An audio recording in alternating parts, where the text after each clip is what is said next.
இப்போ நான் சிக்கன் கழுகி வச்சுருக்கேங்க. 1/2 கிலோ சிக்கன் வாங்கிட்டு வந்தேன். சிக்கன் கழுகி வச்சுருக்கேன். அதுக்கு என்னென்ன மஞ்சத்தூள் போட்டு கழுகி வச்சுருக்கேங்க. அதுக்கு வந்து வெங்காயம், பச்சை மிளகா, கருவேப்பிலை. இது எங்கள் அம்மாவோட ஸ்பெஷல் டிஷ்ஷு. நான் கண்டிப்பாக இது எப்படின்னு சொல்கிறேன். நல்லாயிருக்கும், ரொம்ப டேஸ்ட்டாக இருக்கும். ஒயிட் ரைஸுக்கு நல்லாயிருக்குங்க. இதுக்கு கொஞ்சம் இஞ்சி பூண்டு இதை அரைச்சி குக்கரில் போட்டுட்டு உங்களுக்கு காட்டுறேங்க. இப்போ குக்கரில் போட்டு வச்சுருக்கேங்க. இந்த இஞ்சி பூண்டு அரைச்சி வச்சுருக்கேன், அதையும் போட்டுக்கலாம். கூட இந்த சிக்கன் மஞ்சள் தண்ணி, இது வந்து நல்ல தண்ணியில் தான் போட்டேன், ஆரோ வாட்டர் தான், கொஞ்சம் மட்டும் ஊற்றிருக்கேன். இந்த தண்ணி இருக்கட்டும். இப்போ இந்த அளவுக்கு இருக்குது. இதை குக்கரில் மூடி போட்டு ஒரு 2 விசில் வச்சு ஆஃப் பண்ணிக்கலாங்க. இப்போ இது ஒரு 2 விசில் விட்டுக்கலாங்க. இப்போ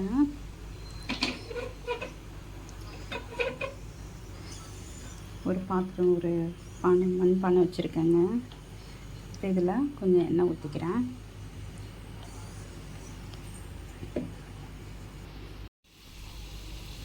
இப்போ கடுகு போட்டிருக்கேங்க. கடுகு பொரியட்டும். இப்போ கடுகு நல்லா பொரிஞ்சிருச்சுங்க. அதில் கருவேப்பிலை,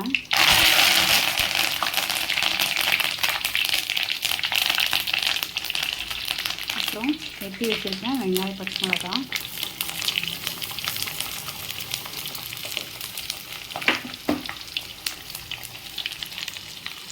இதில் சின்ன வெங்காயம், பச்சை மிளகா போட்டிருக்கேன். இதுதான் இதுக்கு நல்ல டேஸ்ட், இதுதான் எசன்ஸு. நல்லா வணங்கட்டும்.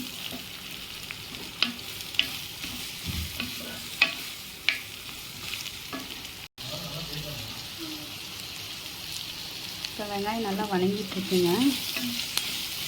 இது கூட கொஞ்சம் மஞ்சத்தூள் போட்டுக்கலாம். ஏற்கனவே சிக்கனில் போட்டிருக்கோம்.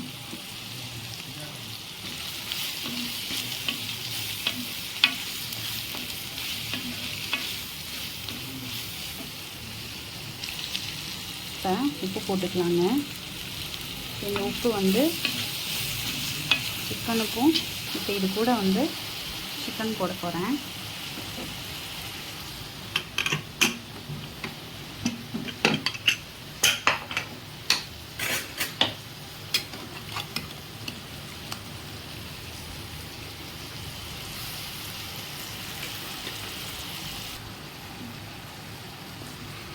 இப்போ சிக்கன் ஃபுல்லாக போட்டேங்க.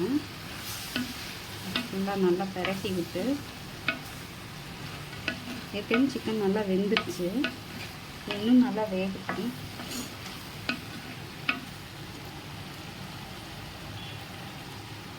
இப்போ இந்த தண்ணி எடுத்து வச்சுருக்கேன், அதை கொஞ்சம் ஊற்றுறேன். ஏன்னா இதில் இஞ்சி பூண்டு பேஸ்ட்டோடு இருக்குது.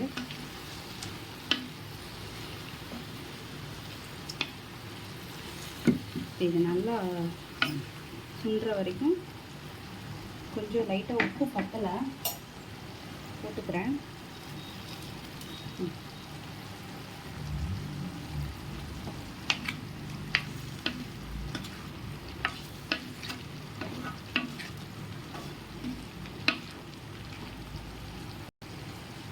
இப்போ கொஞ்சம் நல்லா ட்ரை ஆகட்டுங்க, மூடி வைக்கிறேங்க. இப்போ நல்லா வெந்துருச்சுங்க, நல்லா ட்ரை ஆயிடுச்சு. இதுலேயே ஒயிட் ரைஸ் வச்சு சாப்பிட்டா நல்லாயிருக்கும். எங்கள் அம்மாவோட ஸ்பெஷல். கொஞ்சம் எசன்ஸ் வேணும், அதனால் இருக்கட்டும்.